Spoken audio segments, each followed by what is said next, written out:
paz do Senhor no teu coração. Hoje a gente vai falar sobre não desistir de Deus. Esse é o tema que eu escolhi, também por algumas questões pessoais, mas eu escolhi esse tema embasado também no que a gente está vivendo no mundo nos últimos dias, que a gente observa que o mundo está muito perigoso em diversos âmbitos e que se a gente não tomar cuidado e tiver cuidado com a nossa vida, a gente pode acabar perdendo-a, pode acabar nos dando mal, né? Se dando mal. Em Romanos 8, 35 a 37, antes de ler alguns versículos bíblicos e alguns textos tirados na internet que eu achei muito interessante para falar, eu não vou citar o autor do texto, né? Depois, em um outro momento, eu venho com outros vídeos e autores. O nome do site, o autor do texto não vou citar, mas eu vou, né, falando dos versículos e fazendo a compilação dos textos, certo? Antes de tudo isso, o que eu queria falar para uma introdução, né? Vamos voltar aqui para a tela inicial. Não desistir de Deus. A gente sabe que existem N fatores na nossa vida que influenciam para que a gente desista de Deus. Existem N situações na nossa vida que fazem com que a gente pense em desistir de Deus, pense em voltar para a caminhada do mundo, pense em fazer aquilo que o mundo incita para a gente fazer. Que a gente pare para pensar, porque assim, quando Deus nos chama para a sua obra, é interessante isso, ele nos chamar, ele fazer esse convite para a gente. É claro, quando a palavra fala, né, ide por todo mundo e pregar e evangelizar toda criatura, e quando ele também, ele mesmo, o próprio Deus fala, através, inspirado pelos seus profetas, pelos seus intermediadores, o intermediador oficial é Jesus, mas tem os mediadores aqui da terra, né, que fala através deles. Ele diz também que a vontade dele é que todos sejam salvos. Então, não deixe de ser a vontade de Deus que todas as pessoas venham a serem salvas. Não. A vontade de Deus, sim, é que todos nós, todos os seres humanos de toda a face da Terra, tenha essa capacidade, tenha essa chance de conhecer a salvação, de receber a graça de Deus, né? E de ser feliz na vida, porque a felicidade verdadeira, a alegria verdadeira, ela vem de Deus.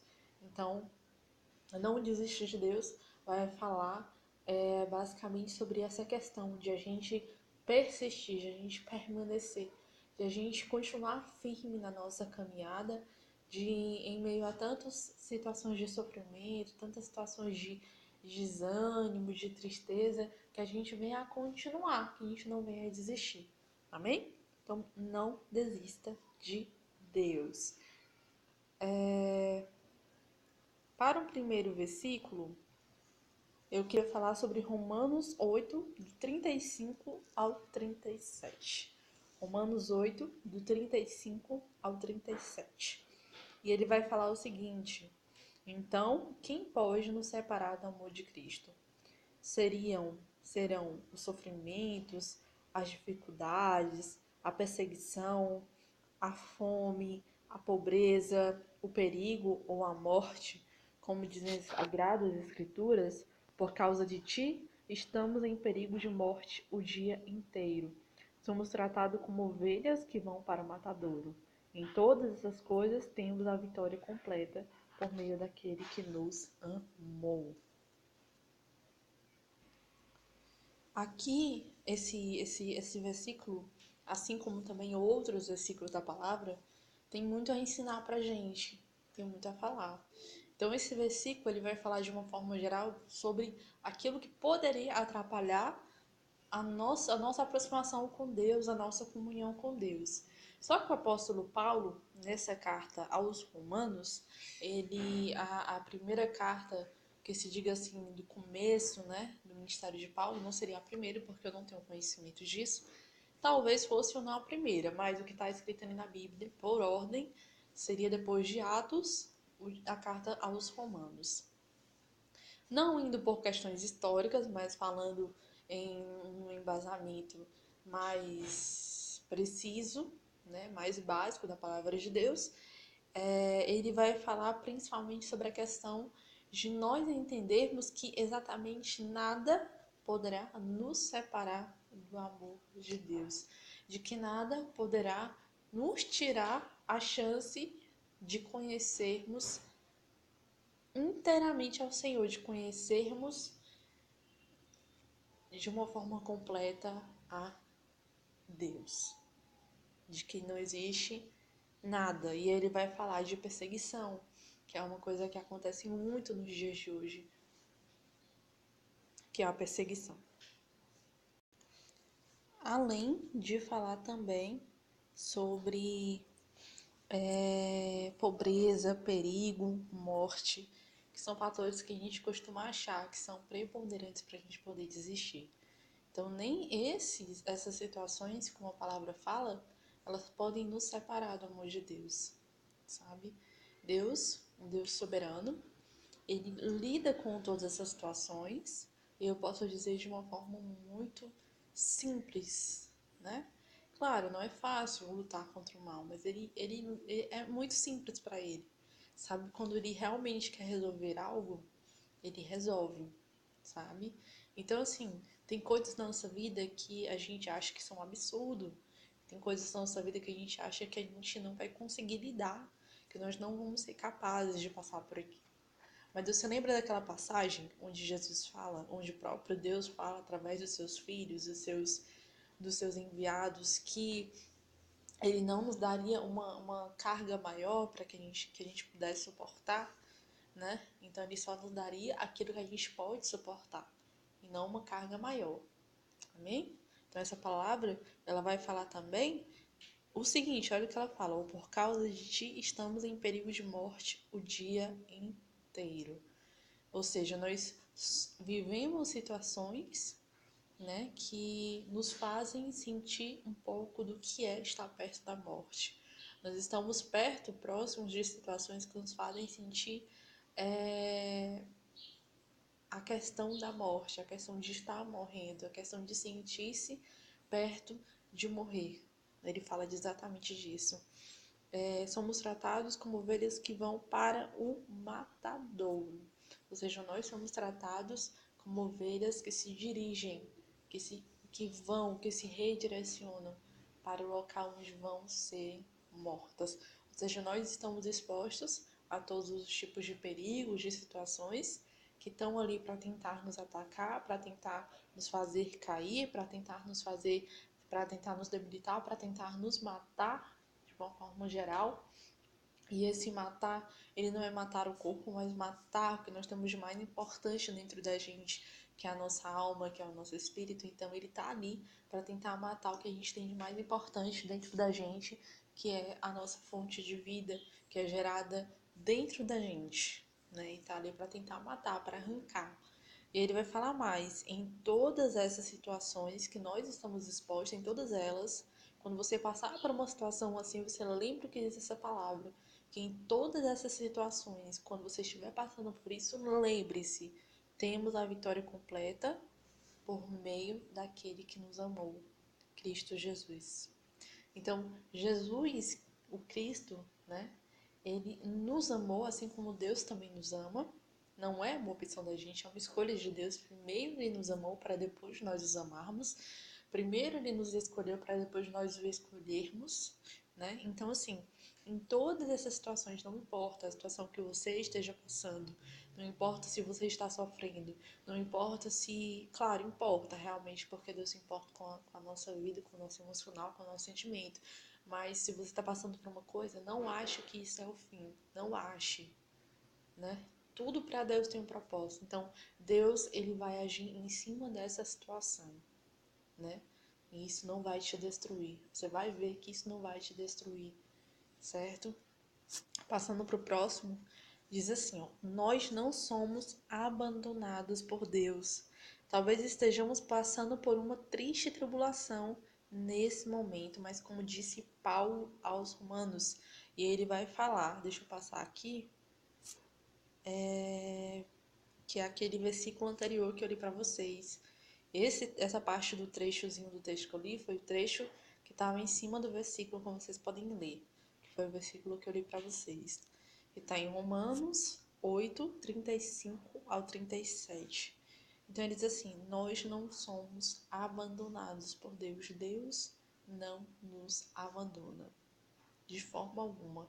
Deus não nos abandona, pelo contrário, Ele está sempre presente na nossa vida, sempre conosco, sempre nos acompanhando. Como um pai acompanha seu filho ali quando ele está crescendo, Deus é da mesma forma. Ele não deixa o seu filho ir pelo caminho ruim. Ele avisa, ele pega na mão, ele segura, ele diz: filho, você não vai por esse caminho porque eu tô aqui, eu sei o que é melhor para você e você não vai. Mas aí o filho teima e às vezes quando ele já tem uma certa maturidade, aquela certa capacidade de escolher, porque todos nós temos o livre-arbítrio, quando a gente insiste em dizer para Deus: Deus, eu não quero. Deus é tão educado e tão bom, de uma forma assim, ele é tão bom que ele não vai, de certa forma, te impedir. É claro, ele vai te proteger o máximo que ele puder. Mas quando ele não puder mais fazer nada, quando você já tiver desistido dele, eu não quero, né, dizer que ele vai desistir de você, mas existe o inferno. Então, muitas pessoas estão no inferno por questão de desobediência, de estarem ali rixosas com Deus, estarem ali atentando a Deus, tentando a Deus, dizendo: Deus, eu não vou, eu não faço, eu não quero, não querem fazer a vontade de Deus. Então esse é um dos quesitos também.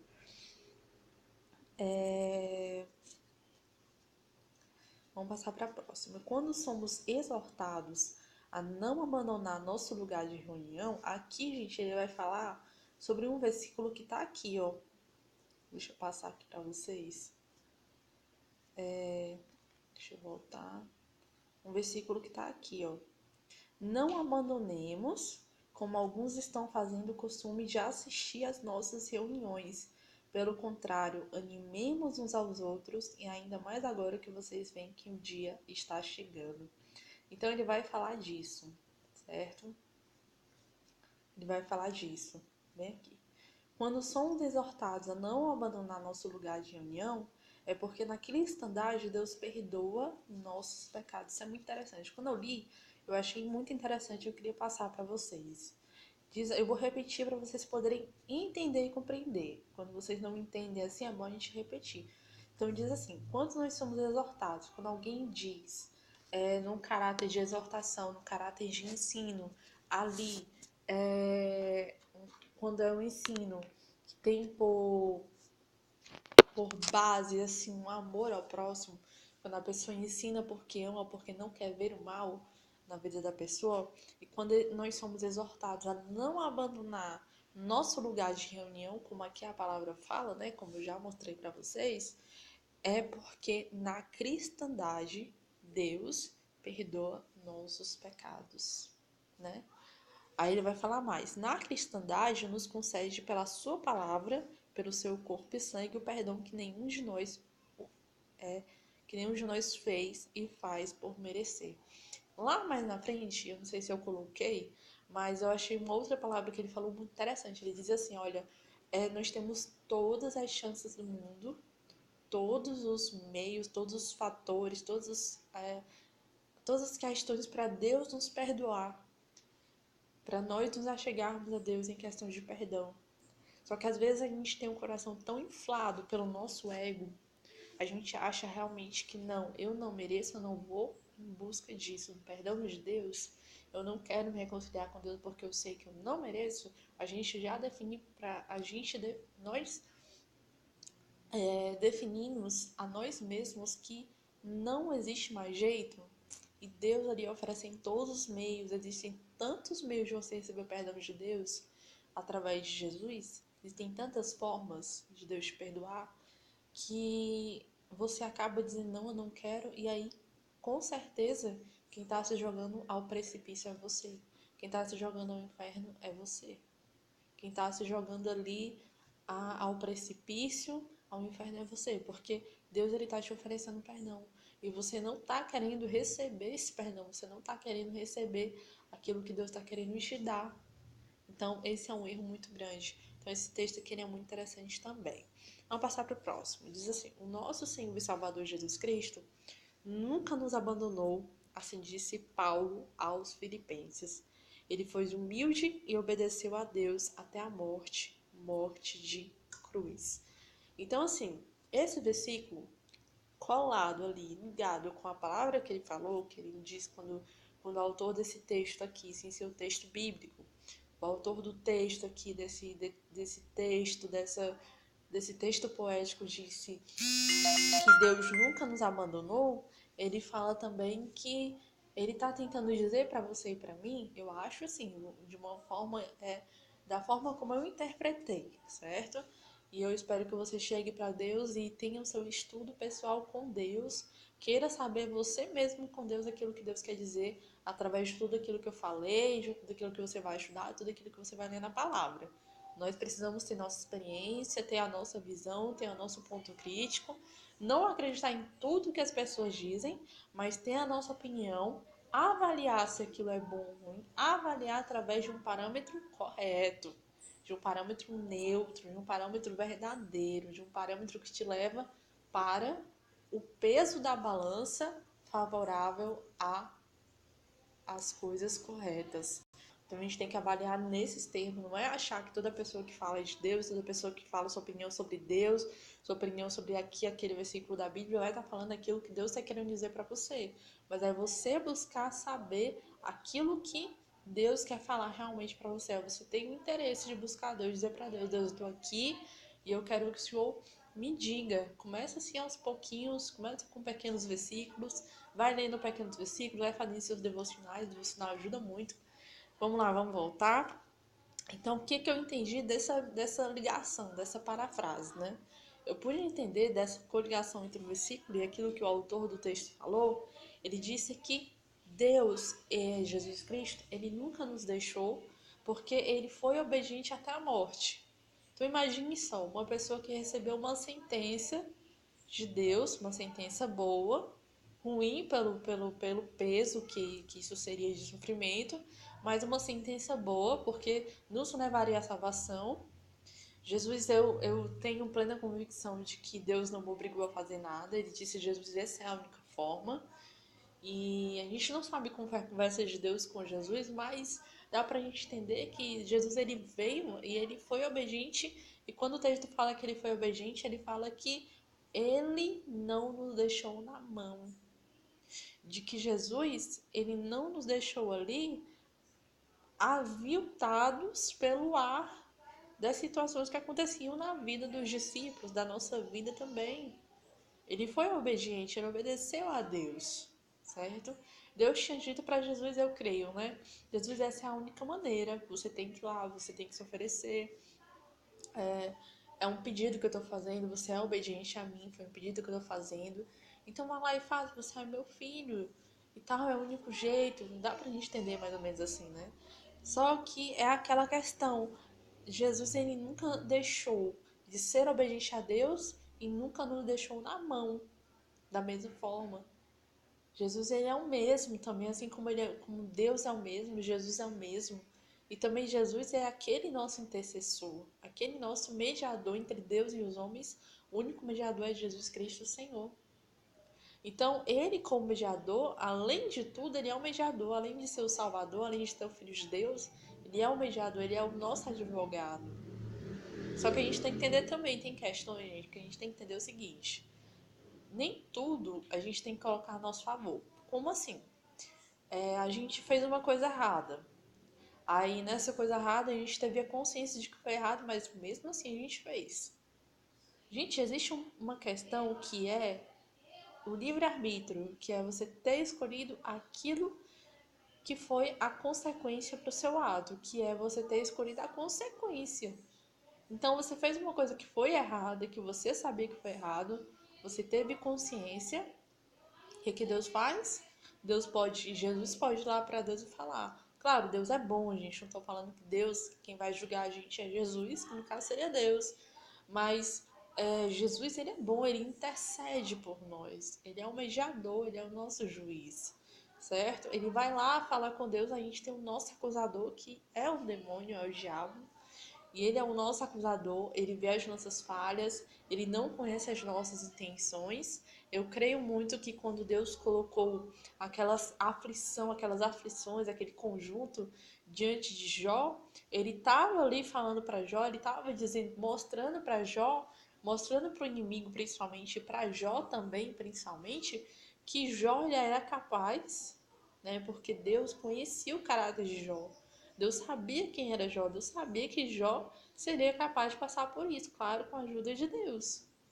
Porque até Deus admoestou a Jó, Deus redarguiu a Jó, Deus corrigiu a Jó também. Jó ficou meio instável, mas Deus corrigiu, foi lá. Aconteceu melhor na vida de Jó, sabe? Então, o que aconteceu depois do final das contas? Jó recebeu tudo em dobro, tudo em triplo. Jó recebeu muito mais do que aquilo que ele tinha antes. Ele foi muito feliz. Ele já era feliz, ele se tornou mais feliz ainda. A vida dele se tornou de cabo a rabo. Não? Só melhorou, só teve a melhorar. Só que aí Deus quis mostrar para o inimigo, mais uma vez, porque o inimigo ele tem essa tendência de estar nos acusando e de estar achando que nós somos incapazes, mas Deus conhece a nossa vida, e se ele permite uma prova que a gente acha que não vai aguentar, que está pesada assim, é porque ele nos conhece. Você acha que Deus seria tão ruim de permitir uma prova que a gente não seria capaz? Não, né? Então Deus mostrou para o inimigo que o inimigo ele estava errado mais uma vez e que Deus é que estava certo nessa história, não o inimigo. Amém? Então, Jesus, ele nunca deixou Deus e nunca nos deixou na mão. Ele sempre mostrou pra gente que a gente também era capaz, que a gente podia vencer o mundo. Amém? E aí, continuando.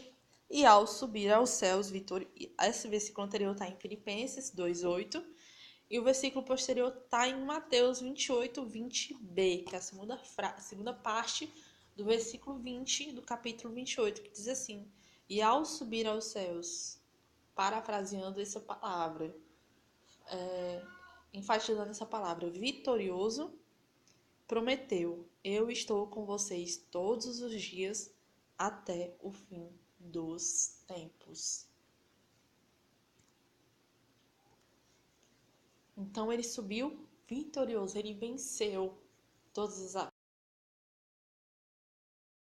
que foram muito pesados para ele, gente. Foi muito pesado para ele. Ele foi filho de Deus, mas ele não foi por ele ser filho de Deus que ele deixou de sofrer também. Ele sofreu da mesma forma e até pior que a gente, né? Ele sofreu muito pior. E ele diz assim: Eu estou com vocês todos os dias até o fim dos tempos, né? Então ele diz pra gente da mesma forma: Olha, eu tô com você também. Não desiste, eu tô com você também. Não deixe que as pressões do mundo, não deixe que aquilo que o mundo mostra para você, não deixe que aquilo que o mundo diz para você que vai ser impossível, você realmente acredite nisso, que vai ser impossível. Não. Acredite em mim. Eu venci. Você também vai vencer. Acredite no que eu falo, não acredite naquilo que o mundo fala. Acredite naquilo que eu falo.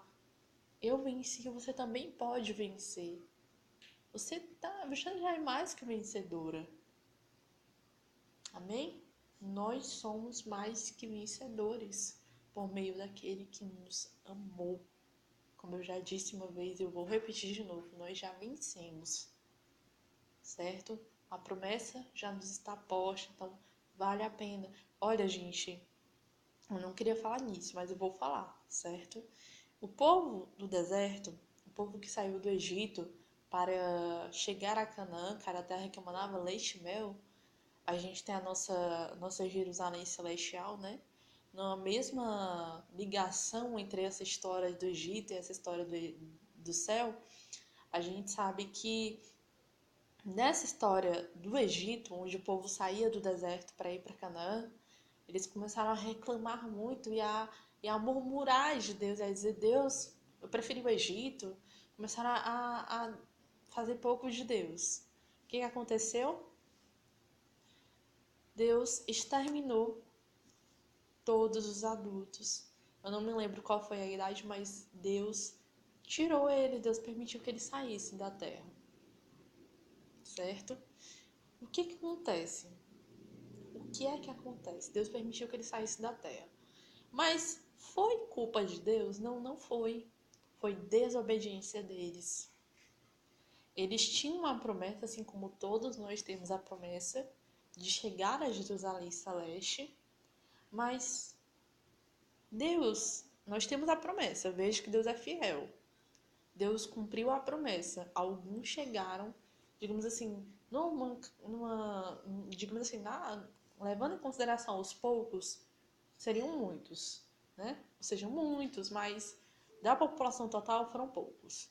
Da população que saiu do Egito, a maioria, digamos assim, muitos ficaram, muitos foram exterminados. Poucos ficaram, só os filhos dos pais que morreram que ficaram. Que eles... E aí ainda houve uma seleção, certo? Ou seja, o que é que eu queria deixar bem esclarecido aqui para mim, para você, é que eles não alcançaram a promessa, não alcançaram a Canaã, assim como a gente não vai alcançar se a gente desobedecer a Deus. O que é desobedecer a Deus? Deus está pedindo para você fazer uma coisa e você não faz, então você está um passo a menos de alcançar a Jerusalém Celeste.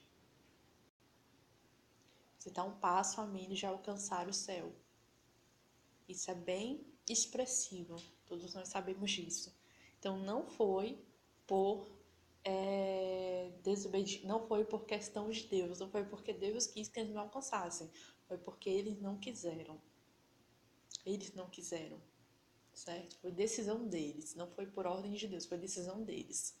Então Deus mais uma vez é justificado diante daquilo que ele fez naquela face da terra. E ele diz, ligando esse versículo anterior a esse versículo de cima, que a ele foi humilde e obedeceu a Deus até a morte de cruz, com o versículo de baixo, Jesus ele vai falar mais uma vez, olha, eu tô aqui,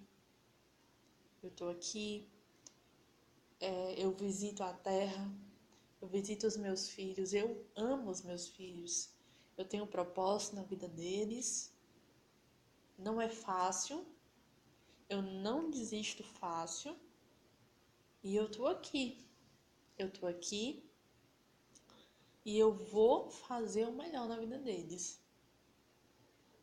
Você vai ver, muitas pessoas vão vencer porque persistiram. Persista, não desista.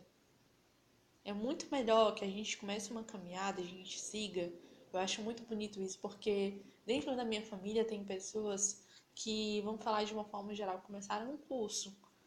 Tem uma pessoa que eu admiro muito porque ela começou um curso e é um curso básico, é um curso simples que, assim, eu vejo que para mim eu não vejo tanto futuro, mas para ela tem futuro, né? E todo curso tem futuro, mas para mim não se adequa tanto às minhas características de um curso que eu gostaria. E essa pessoa, ela até hoje, gente, ela persiste nesse curso. Tem tempinho já o curso, é um curso básico, e só que eu não vejo tanta coisa em cima desse curso. E essa pessoa, para mim ela passa aquela persistência, aquela continuação, aquela questão de vá, continue, não desista. Então, isso realmente me dá mais assim, uma forma de a gente persistir, me dá mais assim uma relevância para a persistência. Então, Deus mais uma vez disse: eu tô com vocês. Não desista. Não desista. Amém? Jesus é muito bom, certo? Lembre-se, ele está passeando aqui nas casas, ele passeou na sua casa e viu quais eram suas aflições, ele está com você, ele está do teu lado ali, te vendo e te dizendo: filho, você é preciosa para mim, eu não vou permitir que o inimigo te leve, eu estou com você, eu vou te libertar e eu vou estar com você em todos os momentos. Só não desista, não largue minha mão, que eu não largo sua mão. Amém? Vamos continuar. Pelos meios da graça, batismo, palavra e santa ceia, recebemos o perdão que Cristo conquistou por todos nós na cruz. Sim, somente em Cristo, na graça de Cristo, recebemos o perdão. E é essa esperança que o autor quer transmitir aos seus irmãos desanimados e que estavam abandonando o costume de se reunir no templo.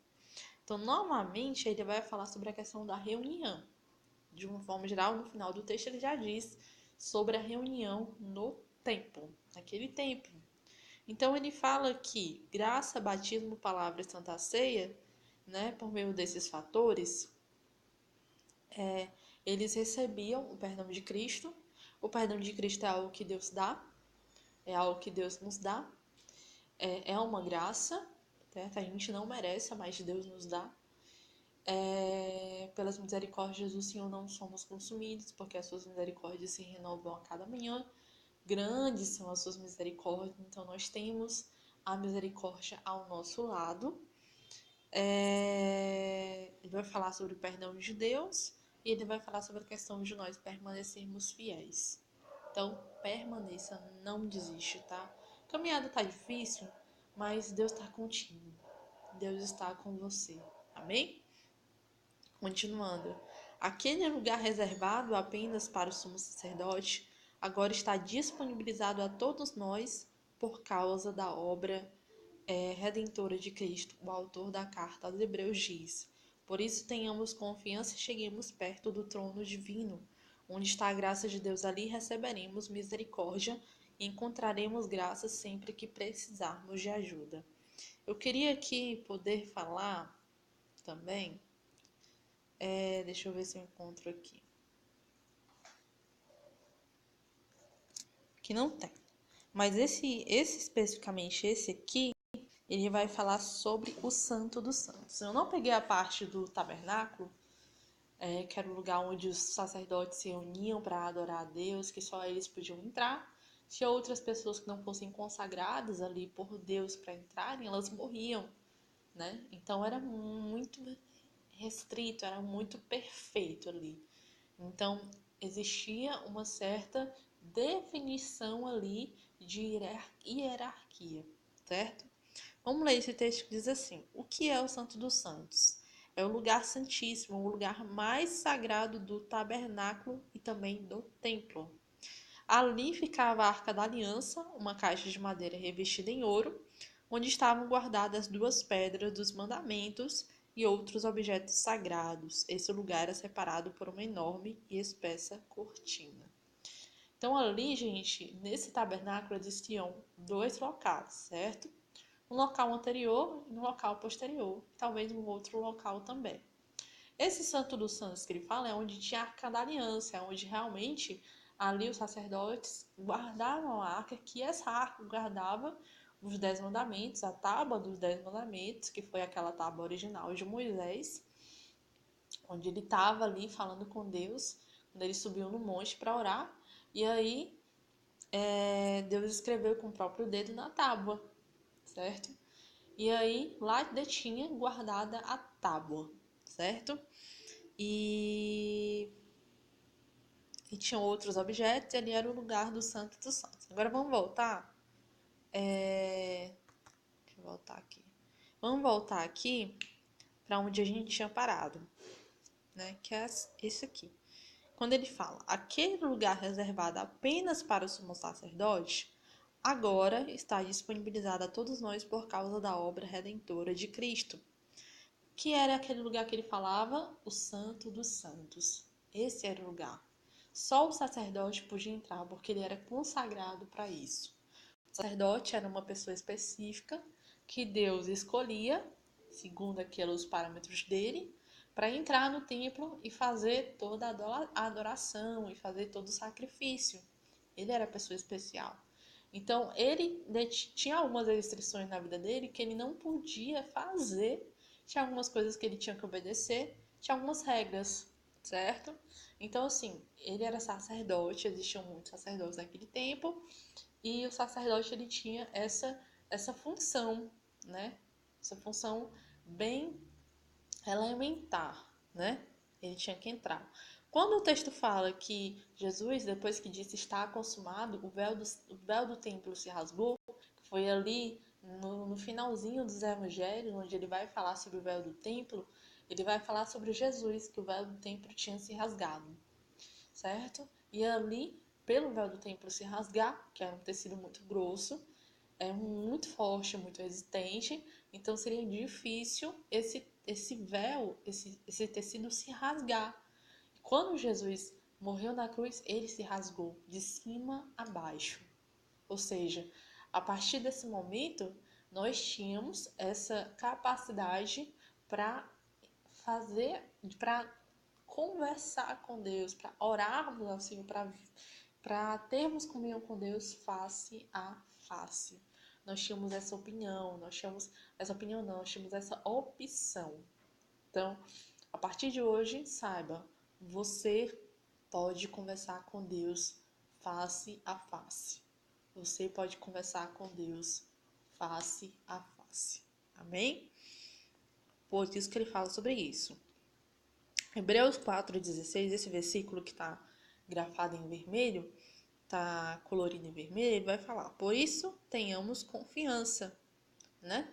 Porque já foi totalmente rasgado esse véu. Então a gente pode ter confiança, a gente pode confiar que a gente pode se achegar ao trono divino, onde está a graça de Deus. Então a gente pode chegar para Deus, primeiramente reconhecendo, porque isso que falta em muita gente, falta em mim, falta em você, falta em cada um de nós, que é reconhecer os nossos pecados, reconhecendo, falta dizer para Deus que nós estamos errados também, e a gente pode confiar na graça de Deus, dizer: Senhor, eu estou aqui porque eu confio que o Senhor pode perdoar o meu pecado, eu confio que o Senhor pode me fazer retroceder, voltar aos caminhos do Senhor. Eu confio que o Senhor pode fazer alguma coisa na minha vida, eu não sei o que é, mas eu estou aqui, eu estou tentando, certo? E ali você vai receber misericórdia e encontrar graça sempre que precisar de ajuda. Então, sempre que você precisar de uma ajuda, sempre que você quiser conversar com Deus, com um amigo mais íntimo, vá lá nesse trono da graça, que é o joelho no chão e a mãozinha junta ou não, mas o coração voltado para Deus. O coração ali buscando a Deus de toda a sua disposição e inteireza. Um coração voltado a querer mais e mais de Deus. Amém? Então, Hebreus 4:16 fala disso especificamente. Que eu já falei, Santo dos Santos, a gente está acabando. Aqui ele vai falar o seguinte: era prescrito pela lei de Deus que somente uma pessoa poderia ter acesso ao Santo dos Santos, que no caso seria um sumo sacerdote, né? Na carta aos Hebreus é dito que por isso, irmãos, por causa da morte de Jesus na cruz, nós temos completa liberdade de entrar no lugar santíssimo, que é o lugar da presença de Deus. Nós podemos entrar nesse lugar santíssimo, que é da presença de Deus, por meio da morte de Jesus. Então, ele nos deu essa capacidade de ganharmos completamente a misericórdia de Deus. Então, confie. Se Deus te dá essa capacidade de receber a misericórdia, assim como eu também estou recebendo a misericórdia nessa hora, e o quanto eu agradeço a Deus, quanto eu estou sendo grata a Deus, todos nós recebemos essa chance de sermos perdoados por Deus, de recebermos a misericórdia de Deus. Sim, nós podemos, sim. É um direito nosso, é uma garantia que Deus nos deu, certo? É algo que Deus nos deu para que a gente possa viver melhor. O autor, baseado na antiga aliança, relata que uma vez por ano o sumo sacerdote fazia seu sacrifício de expiação pelos pecados do povo. Somente ele podia entrar no Santo dos Santos e oferecer o sacrifício para que o povo obtivesse o perdão. E é interessante notar que Jesus ele fez só um sacrifício, né? Que foi a cruz. Ele fez esse sacrifício que foi a cruz. E aí não se precisou mais fazer outro tipo de sacrifício. Não se precisou mais. Ele fez esse sacrifício e esse sacrifício foi e sempre será capaz de nos levar à salvação. Esse sacrifício, ele é capaz, ele é totalmente capaz de nos dar a graça da salvação. Salvação é uma graça, não é algo que a gente compra, não é algo que a gente merece, é algo que Deus nos dá por aquilo que a gente não merece, mas porque a gente precisa. A gente necessita da salvação. Então, Jesus ele fez um único sacrifício para nos dar aquilo que a gente não merecia, que a gente não merece, que é a salvação. E ele nos dá, certo? Então, foi só um sacrifício. Aí em Hebreus 10, 25 foi o versículo que eu li para vocês. Em textos posteriores eu peguei esse de outro site, por isso que ele está com uma grafia mais diferente. Ele diz assim: a Bíblia nos diz em 2 Timóteo 2, 3 a 4. Aqui ele vai falar de um outro fator, que é a questão de você se misturar com o mundo, de você deixar Deus, de você fazer aquilo que a carne pede e de você deixar Deus de lado. Amém? Que aqueles que servem a Deus não devem se misturar com as coisas deste mundo. Agora responda para você mesmo com o que você tem se envolvido.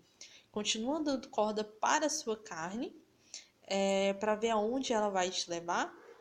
Não confie em sua carne. Você sabe que as suas vontades e sua carne te levarão para o mundo de vez, em questão de tempos. Então, não confia, certo? Se a gente fazer a vontade da carne, a gente vai estar sendo inimigos de Deus. Amém? Meus irmãos, você não deve fazer só aquilo que você quer, mesmo sem vontade, que é quando ele fala sobre ler a palavra, né? Eu vou ler apenas aquilo que ele falou, né? Mesmo sem vontade, você precisa ler a palavra e buscar a Deus, pois isto é o que te sustentará. Um exemplo, às vezes você não quer comer, mas você tem que comer, porque se não comer vai ficar fraco. Com as coisas de Deus é a mesma coisa, é questão de necessidade. Quando você se esquece de Deus, você está rejeitando a Ele, ou seja, tudo aquilo que Ele já fez por você. Eu não costumo julgar a pessoa quando aquilo que ela faz, por aquilo que ela faz, porque quem ainda tem esse poder de olhar o que a pessoa tem por dentro é Deus. E por experiência própria, como um dia eu estava em pecado e Deus falou ao meu coração que Ele me compreendia, né, que Ele me entendia, eu falo para as pessoas também, olha, Deus te compreende, sabe? Ele sabe se você está fazendo isso porque você quer ou não, qual é a sua motivação. Não sou eu que vou julgar. Quando ele fala aqui nessa última parte, eu não quero utilizar muitas palavras dele, né? Eu peguei esse versículo, esse texto, essa parte desse texto, esse estrofe, porque estrofe não, esse parágrafo, porque eu achei interessante enfatizar essa questão. Mas eu diria o seguinte, eu diria que a gente tem que fazer aquilo por amor. A gente tem que fazer aquilo por amor a Deus. Porque a gente valoriza aquilo que Deus fez. Claro, é uma necessidade do nosso espírito. Se a gente não alimentar o nosso espírito, a gente vai acabar definhando. Mas também é uma questão de respeitar, de agradecer aquilo que Deus já fez pela nossa vida. De fazer o bem, sabe? De fazer o melhor pra gente também, de escolher o melhor para as nossas vidas, é fazer exatamente isso, é servir a Deus por amor a Ele, por saber que Ele é bom e que Ele não faz nada de mal na nossa vida, é ser grato a Deus. E quando a gente é grato, a gente faz coisas por amor, a gente devolve aquilo que a pessoa fez pra gente por amor, então é ser realmente grato. Você está rejeitando a Ele, ou seja, tudo aquilo que Ele já fez por você. E o que eu diria? Deus conhece o seu coração. Deus conhece as suas intenções. Agora, uma coisa que eu vou repetir novamente. Você tá triste, você tá caído, você tá passando por momentos difíceis, não desiste. Não deixe que essa tristeza, essa situação, esse problema façam que você caia e fique lá embaixo e morra lá embaixo. Façam que sua vida só seja assim, só passe por momentos de tristeza. Não, não aceite viver numa situação como essa. Viva, viva buscando na empreitada, vive na empreitada da felicidade. Viva a busca, na procura da felicidade de Deus. Não desista, não ache que a sua vida é um tremendo desastre. Não ache que você já perdeu. Não, não aceite essa condição na sua vida. Lute, apenas isso, lute, porque a vida ela é feita de muitas lutas. A gente precisa lutar. Nós somos guerreiros, então nós precisamos lutar. Não ache que, porque aconteceu isso, ou porque está acontecendo isso, eu vou desistir, eu vou parar, não dá para mim. Não, não aceite essa condição de perdedor, né? Mas lute por algo que realmente vai valer a pena na sua vida, amém? E para fechar, a gente tem 2 versículos aqui, que é Números 23:19, que eu não vou falar nada, eu quero só que você escute, que diz assim: Deus não é como os homens que mentem, não é um ser humano que muda de ideia. Quando foi que Deus prometeu e não cumpriu? Ele diz que faz e faz mesmo. É uma tradução muito bacana da Bíblia, viu? É muito bacana essa tradução. E outro versículo diz assim: Portanto, não percam a coragem, pois ela traz uma grande recompensa. Olha para cá, principalmente no que eu vou dizer agora. Vocês precisam ter paciência para poder fazer a vontade de Deus e receber o que Ele promete. Medita nessa palavra e sempre quando você ouvir alguém falar desse assunto, de um assunto similar a questões espirituais, você vai lá direto para o seu cantinho com Deus, chega para Deus e pergunta: Deus, eu quero a sua opinião. Quero saber o que o senhor acha.